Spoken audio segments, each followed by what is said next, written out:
રાષ્ટ્રપતિ debate democratic પાર્ટીના John F Kennedy અને રિપબ્લિકન પાર્ટીના રિચાર્ડ નિક્સન વચ્ચે થઈ।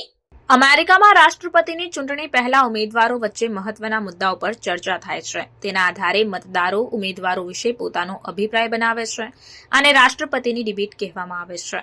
ચૂંટણી પહેલા આવી 2-3 ડિબેટો કરવામાં આવે છે। અમેરિકન ઇતિહાસમાં પ્રથમ પ્રમુખ પદની ડિબેટ ડેમોક્રેટિક પાર્ટીના જ્હોન એફ કેનેડી અને રિપબ્લિકન પાર્ટીના રિચાર્ડ નિક્સન વચ્ચે થઈ હતી।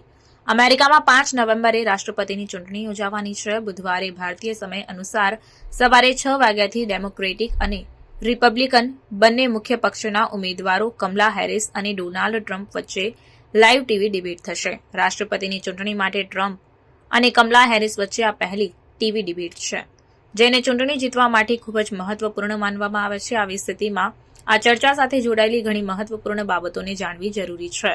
2024ની રાષ્ટ્રપતિની ચૂંટણીની આ બીજી લાઇવ ડિબેટ હશે, જેનું આયોજન સ્થાનિક ન્યૂઝ ચેનલ દ્વારા કરવામાં આવી રહ્યું છે।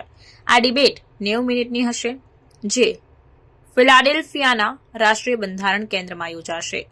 ટ્રમ્પ અને હેરિસ વચ્ચે આ પ્રથમ ચર્ચા છે, પરંતુ આ ચૂંટણી અનુસાર આ બીજી અને છેલ્લી ચર્ચા છે। આ ડિબેટમાં વિવિધ મુદ્દાઓ પર ચર્ચા કરવામાં આવશે।